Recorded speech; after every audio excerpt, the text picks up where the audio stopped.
Did you know there's a library in Kolkata, India, where people claim they've heard the voice of a British officer long after midnight?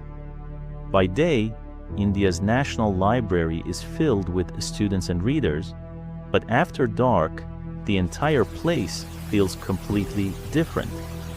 For years, people have reported strange sounds inside the building, furniture moving on its own, footsteps in empty halls, and unexplained shadows.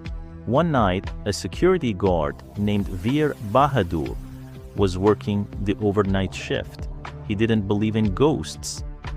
That night was a moonless night.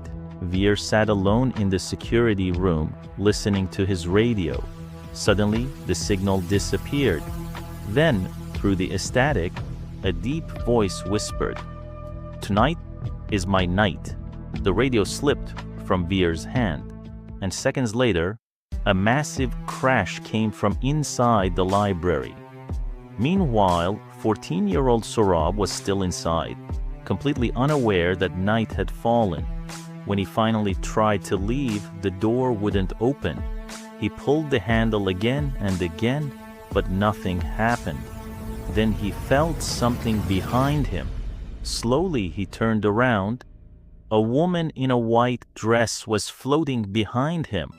Her long black hair covered most of her face. She calmly placed books back onto the shelves. Then she looked directly at Saurabh and smiled.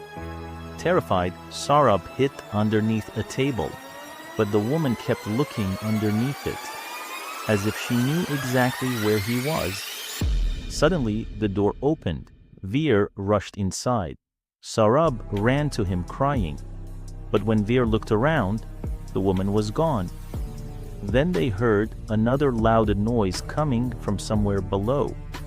Veer followed the sound down into the basement. Inside, he heard what sounded like someone crying out in pain. But when he shined his flashlight around the room, there was absolutely no one there. On his way back, Veer noticed something strange in the middle of the lawn, an ancient wooden palanquin. He was certain it hadn't been there before. Veer pulled back the curtain. Inside sat a mysterious man wearing old British-era clothing, his body covered in strange marks. The man suddenly looked straight at Veer. Veer ran for his life. The next morning, he quit his job.